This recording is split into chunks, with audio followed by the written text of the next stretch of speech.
Y rezamos en el nombre del Padre, del Hijo y del Espíritu Santo. Amén. Dios te salve María, llena eres de gracia, el Señor es contigo. Bendita tú eres entre todas las mujeres y bendito es el fruto de tu vientre, Jesús. Santa María, Madre de Dios, ruega por nosotros pecadores, ahora y en la hora de nuestra muerte. Amén. Amén. Muy bien, pues hoy vamos a abordar un tema interesante que tiene que ver con aplicaciones a la complejidad de la acción humana de todo lo que hemos ido viendo. En el fondo es el paso hemos pasado de la luz de la ley natural a través de la conciencia que toca nuestro obrar concreto, ¿no? Y eso lo hace en una unidad de la acción humana. O sea, lo que nosotros hacemos es analizar, describir algo de lo que pasa cuando nosotros actuamos con libertad y responsabilidad, ¿no? Ahora, esa acción nuestra puede ser tremendamente compleja. Y eso es algo maravilloso, pero también que genera a veces problemas de discernimiento ético. Y es ahí donde nos vamos a meter. Eso normalmente en la filosofía de Santo Tomás se ha explicado mediante las categorías de objeto, fin y circunstancias, ¿no? Lo bonito de cómo lo presenta Migallón es que consigue mantener lo que es la fenomenología de la unidad de la acción, sin perder lo que aporta Tomás de Aquino, ¿no?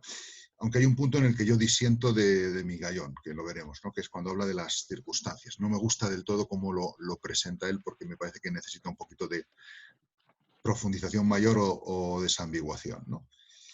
Y desde ahí se pasa a una serie de cosas que entran, que es lo que veremos al final de esta sesión, que tocan lo que va a mostrar el límite negativo de la moralidad, es decir, donde están esos vetos, ¿no? Lo que llamamos las acciones intrínsecamente malas, y que las percibimos en experiencias que han quedado en nuestro lenguaje, a veces de manera acertada, a veces desacertada, ¿no? Como lo importante es la intención, el fin justifica los medios, si lo ha hecho, en el fondo, ella lo que quería era el bien de su hijo, ¿no?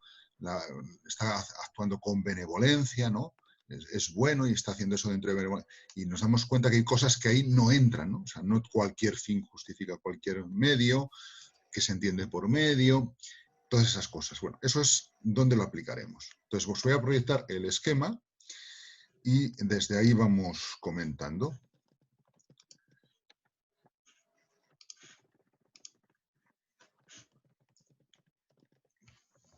Bien, lo tendréis ya delante.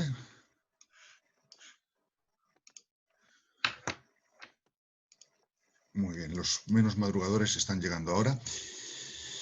Bien, el criterio básico, cuando partimos de esta unidad del querer, ¿no? Objeto, fin y circunstancias. El criterio básico es la unidad en la acción de querer algo. Pasa algo parecido a lo que os habéis peleado en teoría del conocimiento para percibir que el polo objetivo y subjetivo del conocimiento no se pueden escindir, no se pueden separar, ¿no? No hay sujeto sin objeto y no hay objeto sin sujeto. Hay una unidad ahí que no hay que perder, ¿no? O lo que hemos visto en antropología, ¿no? Cuando decíamos, por ejemplo, que el cuerpo es del alma y el alma es del cuerpo. Ese de no se puede separar. No puedo considerar el alma como cosa separada del cuerpo o el cuerpo como cosa separada del alma. Bueno, pues algo parecido es lo que cuando miramos a la acción moral ocurre entre su polo subjetivo y el polo objetivo, ¿no? El polo subjetivo lo podemos llamar también el plano intencional, ¿no? Querer es siempre algo intencional, en sentido fenomenológico. Es querer algo, ¿no? Querer es siempre querer algo. No hay un querer vacío o güero, ¿no? Si no hay nada, pues entonces no estoy queriendo, ¿no? Siempre que haga una acción de querer, puede ser más complicada, acertada, desacertada, pero siempre hay una intención de algo, ¿no? Siempre hay un querer algo. Ese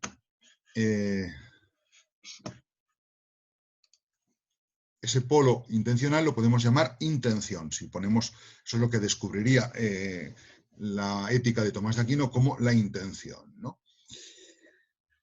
De hecho, un querer que no procura, que no intenta lo querido, no es un querer real, ¿no? Eso lo decimos también sí, quiero sí, quiero aprobar la asignatura, pero no he querido estudiar, ni leer, ni estar en las clases. Bueno, pues entonces, ¿quieres de verdad aprobar la asignatura? Claro, cuando no hay el algo concreto como querido y intentado, procurado, entonces nos damos cuenta que ese querer no es real, ¿no?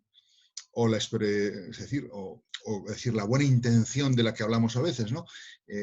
Tener una buena intención interior no es amar, no es querer, ¿no? Ahí tenemos expresiones muy conocidas de Santa Teresa de Jesús, ¿no? Por ejemplo, cuando ella lo aplica a los que van al infierno, ¿no? Dice, el infierno está, bueno, al revés, lo aplica a aquellos, avisa a los que solo se quedan en la intención y no pasan al amor o al querer, ¿no? El infierno está empedrado de buenas intenciones. No sé si esa frase la habéis oído alguna vez o no, ¿no? Pero claro, que decir, es que ahí no hay amor, no hay querer real. No hay una acción de querer, ¿no? Hay cuando, si acordáis en la antropología, cuando veíamos el análisis de la acción, uno de los contenidos opcionales era la estructura por 12 pasos de Tomás de Aquino, y luego estaba la estructura por 4 pasos de la psicología moderna, que más o menos coinciden de cada uno desde su perspectiva, ¿no? Si te quedas en el primer paso, en el segundo paso, bueno, pues es algo que todavía no hay una acción humana, no hay un querer real, ¿no? No hay un querer real, ¿no? Y bueno, pues sí, sientes una atracción por lo bueno, no quieres ser malo, pero eso no es querer, ¿no? Bien. O el refranero castellano, ¿no? Cuando decimos, obras son amores, ¿no? Es decir, el querer implica una acción. Luego podrá frustrarse o podrá realizarse, pero implica esa acción, ¿no? Eso es la intención o el polo intencional, que ya vemos que está unido al polo objetivo, es querer algo. Y por lo tanto, la intención no es independiente de lo querido. El cuerpo no es independiente del alma, el alma no es independiente del cuerpo, la intención no es independiente de lo querido. Por lo tanto, vamos ahora al otro polo, al polo objetivo, a lo querido. Eso lo podemos llamar lo intencionado. El otro es el polo intencional, este es el polo intencionado. Fijaos que hablamos de polos, no de cosas, ¿no? Es lo querido. Y lo querido es tal, y esto es importante tener en cuenta, ya lo hemos visto muchas veces, es tal solo en cuanto un querer lo convierte en querido. Antes no es objeto moral, no es algo querido. Empieza a ser querido en cuanto cae dentro de mi intencionalidad real de quererlo, que lo constituye en cuanto objeto, en cuanto algo querido, ¿no? Es decir, vamos a poner un ejemplo raro. Vamos a suponer que a lo mejor hay alguno que lo ha estudiado, ¿no? Que os gusta la física astronómica, ¿no? La física astronómica no se convierte en objeto moral, no se convierte en polo objetivo intencionado hasta que tu voluntad no lo quiere. Mientras tanto, está ahí, es una cosa entre cosas, o una posibilidad entre posibilidades, ¿no? Pero se convierte en objeto moral cuando tú lo quieres, porque eso le da una verdad nueva, objetiva también, en la cual su coseidad, no sé cómo decirlo, lo que sería independientemente de ti, entra, ¿no? Pero entra en la relación contigo. Entonces, el polo del objeto moral, el polo objetivo, es inseparable del polo subjetivo. Intencionalidad, intención, y lo intentado, objeto, son inseparables. Son inseparables en la acción moral. Por lo tanto, para ver la verdad moral, tendré que considerarlos en su mutua imbricación. Si yo los separo, los puedo distinguir como estoy haciendo para analizar, pero si yo los separo, faltaré a la verdad de la acción, ¿no? Ese criterio de unidad es muy importante, ¿no? Bueno, junto a eso, intención y objeto, pues sacamos esa conclusión. No hay querer que no quiera algo y no se puede obrar auténticamente sin querer, ¿no? Claro, es necesario el querer, ¿no? Hay una expresión que a veces nos puede traicionar, he hecho eso sin querer, o lo hice sin querer, ¿no? Es decir, si es una obra tuya, de alguna manera la has tenido que querer. Si no, solamente en algunos casos puede ser verdadera, ¿no? Es válido cuando el resultado de tu acción ha sido fortuito o era un efecto imprevisible, ¿no? Y entonces realmente lo has hecho sin querer, ¿no? Ahora, si lo has hecho tú, en cuanto que es una acción tuya, el, el querer está ahí y lo has querido. Lo has querido mejor o peor, ¿no? Por eso, cuando uno revisa su vida y con nuevas luces revisa el pasado, o puede ser una cosa inmediata, pero a lo mejor lo has hecho con prisas, a lo mejor lo has hecho de manera un poco impremeditada, ¿no? Y piensas, bueno, ¿realmente sabía lo que hacía? ¿Qué quería realmente cuando hice eso? Yo lo hice sin querer, pero en el fondo, ¿qué quería? ¿No? ¿De verdad lo quería? ¿No? O sea, en el fondo, esa misma experiencia de nuestra conciencia al revisar las acciones nos muestra que ese lo hice sin querer es como un primer análisis superficial, que en el fondo había una forma de querer más o menos deficiente, ¿no? Es decir, si es acción humana, si es acción mía, implica que la he querido, de una manera o de otra, ¿no? Menos los casos esos de efectos fortuitos o imprevisibles, ¿no? Bien, bueno, pues vista esa unidad, nos metemos en las complejidades, ¿no? Y un primer polo de complejidad lo encontramos en el objeto, lo querido. En lo querido, que es inseparable de la intención, están un montón de circunstancias. Lo querido está unido a un montón de circunstancias. El tiempo, el lugar, las relaciones que esa cosa tiene con otras, ¿no? Que pueden afectar a la cualidad moral de lo querido. Pueden afectarla, ¿no?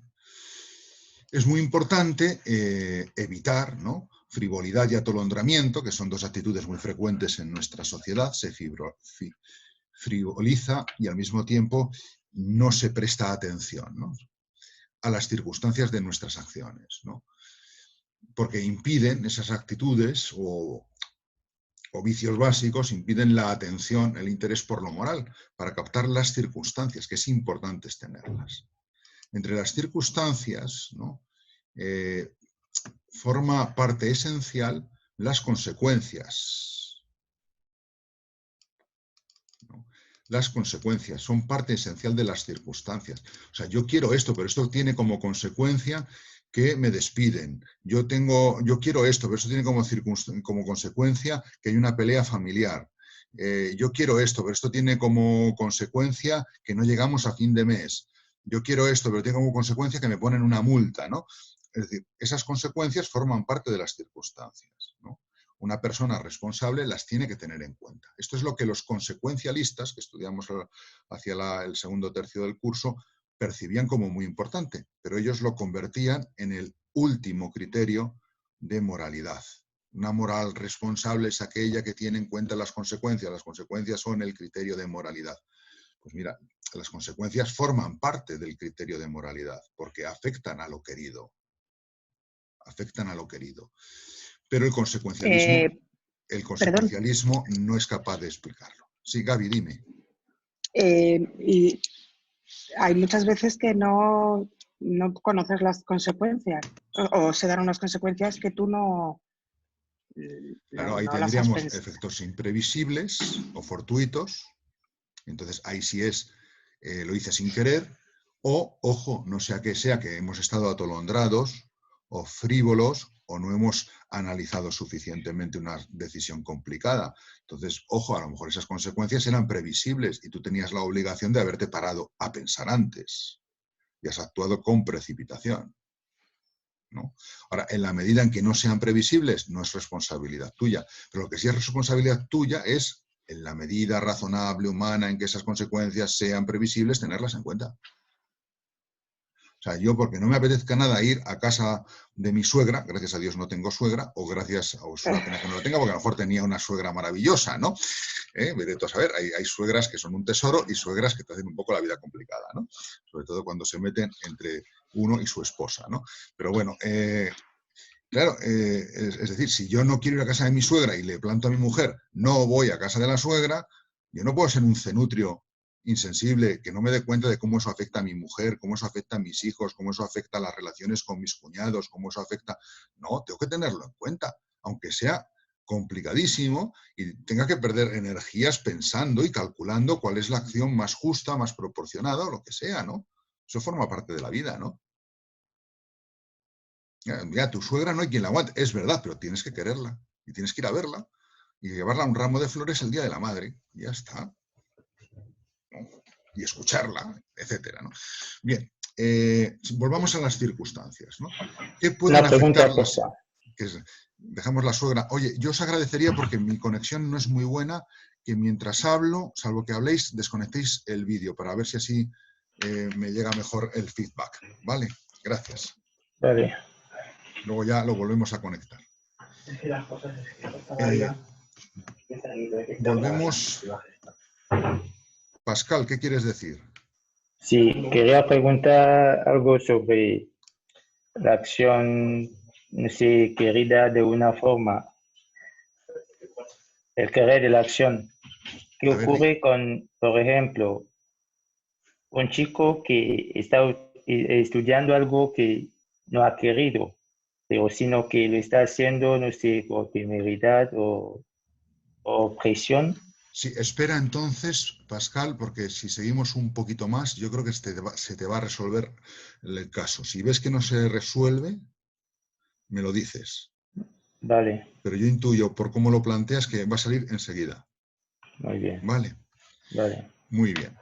Entonces, las circunstancias que incluyen las consecuencias, ¿no? Voy a adelantar esto, si se deja. No se deja. Pueden agravar o disminuir la malicia o bondad de una acción, ¿no? Eso enseguida nos damos cuenta cuando pensamos en la cantidad que uno puede robar. No es lo mismo una bolsa de patatas en el súper que robar 5.000 millones a los españoles, ¿no? Es decir, o al banco X, ¿no? O robar los salarios de tu gente o hacer lo que sea, ¿no? Nos damos cuenta, ¿no? Que hay algo que agrava o disminuye, ¿no? Eso lo vemos también enseguida con Natán, la historia de Natán y el profeta David, cuando le cuenta la historia, era de Nabot, ¿no? En la viña, ¿no? Y el corderito y el tal, ¿no? Entonces, pues mira, pues el asunto está ahí, en darnos cuenta que esas circunstancias es lo único que tiene, lo que tiene para vivir, eso no es algo que esté fuera de la acción moral, forma como circunstancia algo que agrava o disminuye la maldad o malicia, ¿no? También hay circunstancias que pueden atenuar o aumentar la responsabilidad, ¿no? Por ejemplo, acciones que hacemos por temor, el temor a la muerte, ¿no? O el temor a que mis padres me dejen sin herencia. Entonces, es decir, bueno, pues yo estoy queriendo estudiar esa carrera. Bueno, pues a lo mejor resulta que, aunque a mí no me gusta y en el fondo si dependiese solo de mí no la querría, quiero estudiar eso subordinado a una decisión familiar o una decisión de un superior por obediencia, pero ahí lo que yo estoy queriendo es obedecer y dentro de ese querer genérico meto otra cosa, ¿no? Ahora, eso, ¿qué significa? ¿Que yo no quiero estudiar esa carrera? Sí y no, pero en el fondo yo no voy a la carrera sin quererlo. Yo voy allí porque quiero eso como algo que está dentro de un querer más amplio, ¿no? Ahora, si lo que hay ahí es una presión que atenta contra mi libertad y un temor, pues a lo mejor lo que estoy haciendo es una acción no libre, ¿no? Habría que verlo hasta el fondo, ¿no? Bien. ¿Cuál es el matiz o la...? Bueno, hasta aquí yo creo que más o menos es claro, ¿no? Dentro de las circunstancias, ¿no? Hay un riesgo de entender la circunstancia como algo que, como una cosa que está fuera, ¿no? Y hay circunstancias que, vistas desde fuera, son circunstancias, pero que si las miramos desde dentro de la acción, no son estrictamente circunstancias, sino que modifican el objeto. Ya el objeto moral cambia, ¿no?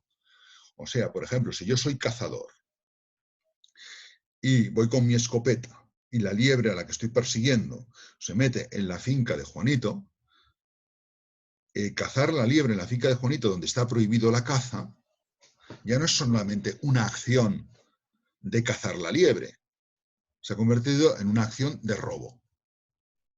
O sea, esa circunstancia desde fuera modifica el objeto moral.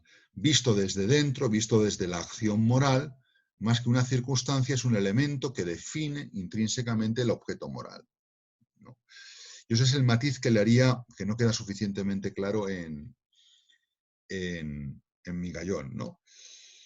Porque una circunstancia no puede, en sentido estricto, modificar la cualidad, no puede hacer bueno lo malo, ¿no?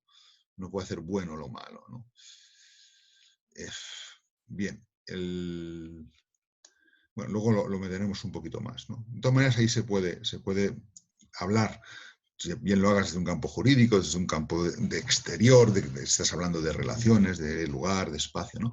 Ahora, eso es, por ejemplo, intentar conquistar a una persona casada o comprometida, sabiéndolo, claro, es algo, o siendo tú el casado o el comprometido, intentar conquistar a otra persona, ¿es eso una circunstancia o eso forma parte de la acción moral, ¿no? También es cierto que las circunstancias, si bien no están dentro del todo en el corazón del objeto, de lo querido, o en el corazón del querer, no están fuera, ¿no? No están en el centro, en el núcleo, pero tampoco están fuera, porque son circunstancias precisamente en cuanto afectan, ¿no?, al objeto, ¿no? Y el objeto se constituye en cuanto objeto, en cuanto que es querido, ¿no? Ahora, bueno, luego si queréis lo hablamos un poquito. Bien.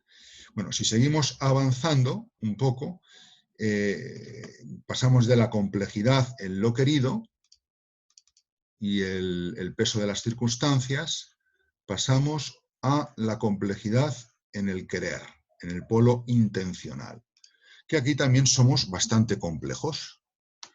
No complicados, sino complejos. ¿Por qué? Porque puede darse una confluencia o una superposición de varios quereres o de varios amores o voliciones en una misma acción. Puede darse. Aquí siempre debemos mantener el criterio de la unidad de la acción. De manera que si cuando hay dos quereres en una acción, ¿no?, para saber si estoy obrando bien o mal, eso me lo va a dar no perder la unidad, o sea, considerar la integridad de todo mi querer con toda su multiplicidad de quereres, ¿no? Vamos a ver, hay muchos ejemplos de estos, ¿no? O sea, yo puedo querer estudiar ética como un medio para ordenarme. Yo puedo, entonces ahí hay dos quereres, quiero ordenarme y quiero estudiar ética, ¿no? Por ahí la pregunta de Messi va también a encontrar un poquito de luz, ¿no? Yo puedo querer regalar un ramo de flores a mi novia porque quiero que sepa que la amo, ¿no? Pero quiero regalarle un ramo de flores, claro, porque quiero que sepa que la quiero. Son dos quereres que están ahí confluyendo, ¿no? No, yo no quería regalarle el ramo de flores, yo quería que supiese que la quiero. Oye, no, has querido las dos cosas unidas, es un querer único con dos quereres dentro, por decirlo así, es un querer complejo, ¿no? Bien, ese tipo de acciones de las que está lleno, porque hay muchos planos en la interioridad del hombre y muchos planos en la realidad, nos sitúa ante la situación, por ejemplo, de que podemos querer algo como medio para un fin. No. Eso ha sido querido en cuanto medio. Vale, cuando yo quiero algo como medio, por ejemplo, convierto en medio aprobar ética para que el formador me deje irme de veraneo, ¿no? Pues entonces mi querer es responsable de todo. No, yo lo que quiero es irme de veraneo, no soy responsable de haber estudiado ética. Mira, no, lo has querido como medio, pero lo has querido. Por lo tanto, forma parte de tu querer el medio. Hay una unidad en ese querer. No lo puedes sacar fuera, no puedes obviarlo, no hacerle caso, ¿no? Forma parte, por lo tanto, de tu acción moral, tanto el querer el fin como el querer el medio dentro de ese querer el fin. no has querido solo el fin, has querido el medio. Y por lo tanto, en la moralidad de tu acción, lo que tu conciencia va a iluminar es el querer total. No puedes cosificarlo y dejar fuera trocitos, ¿no?, de tu acción, ¿no? No, forma parte de una acción, ¿no? Entonces, eso es importante tenerlo en cuenta, ¿no? Junto a ese querer doble de un medio para un fin, tenemos otra forma en que pueden confluir nuestros quereres o nuestros amores, ¿no?, que es querer algo dentro de un querer más amplio o general. Esto a veces se ha expresado en ciertas teorías morales como los actos y las actitudes, ¿no? La actitud dentro de la cual yo quiero una cosa concreta. Bueno, luego nos meteremos un pelín ahí, ¿no? Bien, esto puede darse de forma positiva. Por ejemplo, querer dar un servicio a alguien dentro de un quererle bien, dentro de una acción de una actitud de benevolencia hacia él, ¿no?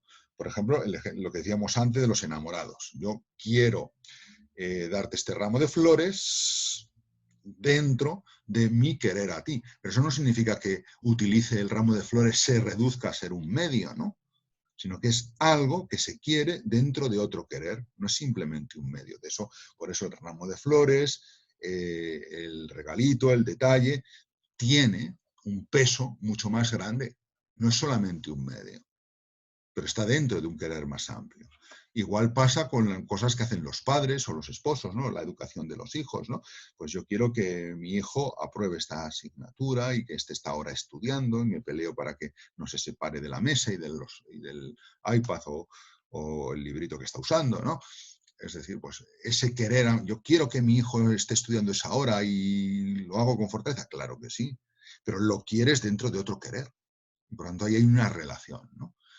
Y eso puede ser positivo, ¿no? De esto tenemos muchos, ¿no? Por ejemplo, querer al otro en el amor a Dios. Eso no es querer al otro como un medio para amar a Dios. El otro no es que me utilizas para querer a Dios, no dice el sin techo, no, es que tú no me quieres, tú lo que haces es utilizarme para querer a Dios. Mira, no, es que no es así. Hay otra forma de que se superponen los quereres y los amores, que es este otro. O sea, yo te quiero a ti en el amor a Dios, ¿no? Yo creo que nos damos cuenta que ahí no hay un medio. Sí es cierto que uno subjetivamente puede convertir a los demás en un medio para su propia santidad o su propia no sé qué, ¿no? Pues bueno, pero eso ya es un retorcimiento, ¿no?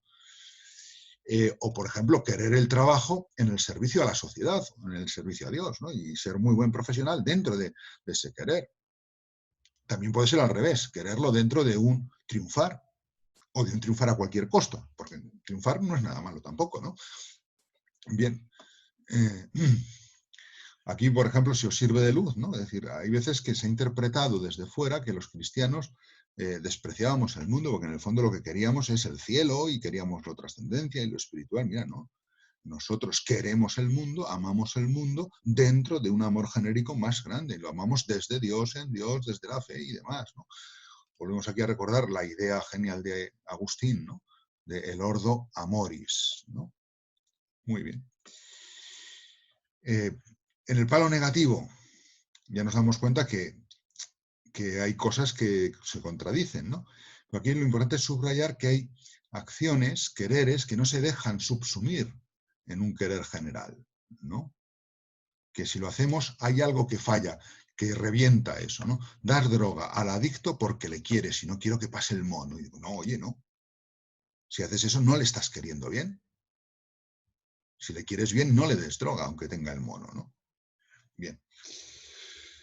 Aquí lo importante de ver en esta consideración de la complejidad de los quereres dentro de esta unidad es darnos cuenta que esa unidad implica que la acción concreta nunca es suplantada ni por el fin ni por el querer genérico. Está relacionada, pero nunca es suplantada, ¿no? Bueno, de estas complejidades vamos llegando a ver lo que en el fondo toca con lo intrínsecamente malo, ¿no? Que son como unas orientaciones que yo creo que la inmensa mayoría de vosotros, según hemos ido analizando esa acción compleja, pues ya resulta más o menos evidente, ¿no? Es decir, lo importante son tres campos en los cuales se ve, ¿no? que se puede romper esa unidad y no debe romperse, ¿no? Cuando uno dice, lo importante es la intención. Cuando uno dice eso, está, sin querer, rompiendo la unidad de la acción, del amar o querer. Hay cosas que no se dejan querer intencionadamente bien. No puedo tener una buena intención asumiendo eso, ¿no? Si yo convierto eso en objeto de mi querer, sería un querer malo, aunque la intención fuese buena, ¿no? Estamos hablando de la intención, ¿no? No es que con buena intención le he dejado al hijo irse al patio cuando tiene examen mañana, ¿no? Y bueno, esa acción de no ser fuerte para que tu hijo estudie, ¿no? Pues es una acción que no se deja subsumir dentro de una intención genérica, ¿no? Lo importante es la intención, ¿no? La intención, además, no existe sin el objeto, ¿no? No. El objeto marca la intención, ¿no? Si yo quiero que mi hijo sea, le dejo que sea perezoso, no es que le ame, le estoy queriendo que sea perezoso, no, es que no quiero que mi hijo sea perezoso, pero lo estás queriendo, con la educación que le estás dando, estás queriendo que lo sea. Tu intención a lo mejor no lo es, pero los hechos, tus acciones, no son separables de las intenciones, por lo tanto, tu intención real es que tu hijo sea perezoso. A lo mejor lo estás haciendo de una manera un poco frívola, atolondrada, pero es lo que estás queriendo, ¿no? Segundo campo, el fin no justifica los medios, ¿no? Cuando yo ya tengo claro un fin y quiero esa acción con ese fin y asumo unos medios para ellos, los objetos que son medios pueden ser malos en sí. Y por lo tanto, el fin, aunque sea un fin bueno, no lo justifica, ¿no? Es decir, con el fin de salvar la salud de todos, utilizo unos medios que es, por ejemplo, les anestesio a todos contra su voluntad, de manera que estén dormidos y no den guerra en sus casas, ¿no? Mientras yo lucho por salvar su salud, ¿no? Bueno, pues entonces ese medio de anestesiar a mis subordinados es un medio malo en sí, porque les estoy privando de su libertad, les estoy privando de su reflexividad, les estoy actuando sin tratarles como personas, ¿no? Entonces ese medio no sería legítimo, por lo tanto, esa forma de actuar, ese fin, aunque el fin sea bueno, salvar su salud, no justifica esos medios, ¿no? O voy a castigar, lo del chiste clásico, ¿no? Cuando el papá castiga a Juanito y sale mamá, que no ha sido Juanito, que ha sido Pili, y dice, bueno, no pasa nada porque algo habrá hecho y así sirve de escarmiento, ¿no? Y mira, no, castigar al inocente es algo en sí mismo malo, nunca puede ser legitimado por un fin bueno, que la sociedad escarmiente y no obre mal, ¿no? Bien.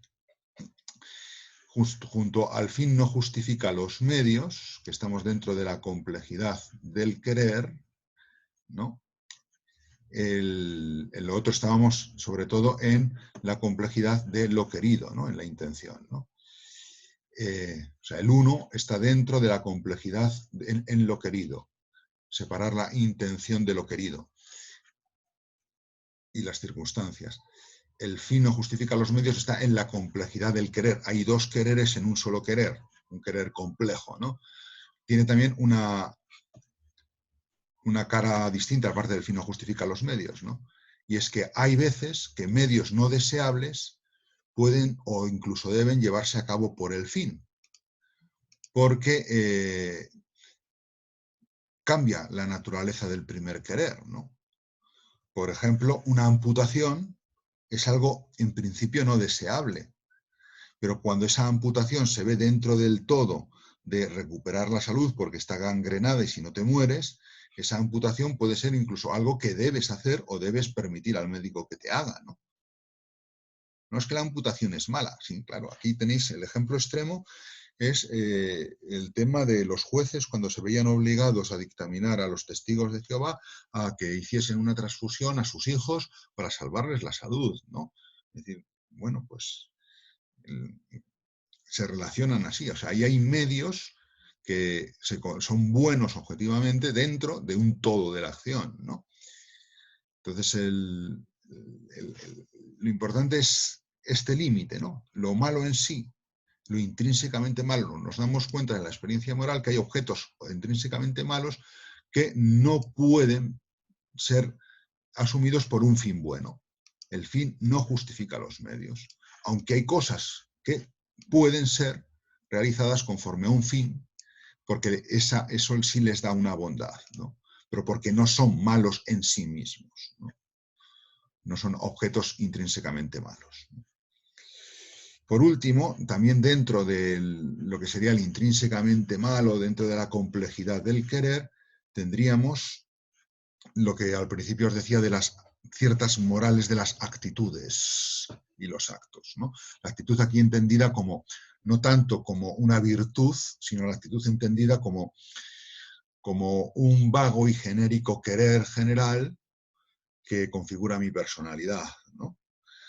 Entonces, una idea o intención general buena, una especie de horizonte de benevolencia, no convierte en buena cualquier acción realizada bajo su amparo. Sí puede añadir, ¿no? Si yo quiero a los demás en Dios, pues les estoy añadiendo, a ese quererles, estoy añadiendo algo muy importante dentro de ese querer genérico del amor sobrenatural. Si yo quiero servir a la sociedad o santificarme a través de mi trabajo, estoy añadiendo al querer mi trabajo un querer bueno que añade, ¿no? Que añade y profundiza, ¿no? Pero es cierto que ese querer bueno, ese querer genérico, en el nombre de la santidad, en el nombre de la sociedad, en el nombre de ser bueno, del buenismo, no todo lo que ahí entra puede convertirse en bueno, ¿no? Pongo aquí un ejemplo un poco raro, ¿no? La mamá súper eficiente, que por cuidar también a su familia, les atonta, ¿no? Y no les deja hacer nada, no les deja asumir responsabilidades, no les deja cambiar. No, no puedes hacer eso. Tú no estás siendo una mamá súper eficiente, estás siendo una mamá que estás deformando a tu familia, ¿no? Ya sin entrar a juegos psicológicos de si lo que estás buscando es satisfacer tu necesidad de sentirte aprobada en tu ser maternal, ¿no? También eso a veces juega malas pasadas, ¿no? Bueno, pues hay ciertas formas de entender una moral de actitudes, como cierto buenismo, que quita importancia a la acción, relativizándola en nombre de la actitud, ¿no? Entonces, si tú tienes una actitud, una opción general de trato con Dios, de cumplir tus deberes religiosos y demás, porque este domingo no vayas a misa porque estabas un poquito cansado, pues tampoco pasa nada, ¿no? O si tú estás en una actitud de servicio y de tal hacia tu esposo o esposa, porque este día te dejes llevar por tu cansancio y no tengas ese detalle, o no cumplas con ese compromiso que tenías en casa, pues no pasa nada. Pues no es que sea una cosa súper grave o súper mortal que no cumplas con tu tarea de casa ese día, pero no se convierte en algo bueno porque tu intención genérica sea la de estar en casa amando y sirviendo, ¿no? En el fondo, bueno, constatamos en la experiencia que existen acciones intrínsecamente malas que no se dejan querer con buena intención. O sea, no se pueden separar de su objeto, ni de sus circunstancias, ni se dejan usar como medio, y estamos en el polo intencional, ni se dejan subsumir o absorber en una benevolencia genérica, ¿no? Entonces, bueno, pues yo creo que con esto lo que yo quería comentar queda dicho. Entonces, ahora no sé si queréis preguntar algo. Pascal, ¿quieres preguntar algo? ¿Te ha respondido los elementos que hemos dicho a tu caso? Sí. Sí, vale, me alegro. Muy bien. Gracias. ¿Queréis preguntar alguna cosa más? ¿No? Pues nada, entonces concluimos aquí. Ánimo con el final de curso, que me imagino que estará siendo intenso por la cantidad de cosas escritas que habrá que hacer, pero bueno, a por ello. ¿Vale? Que vaya todo Gracias, muy don José. bien y ya esperamos vernos pronto por otros medios. Gracias a vosotros. Muy bien. Gracias. Muchísimas gracias. Hasta luego. Hasta luego. Adiós. Adiós.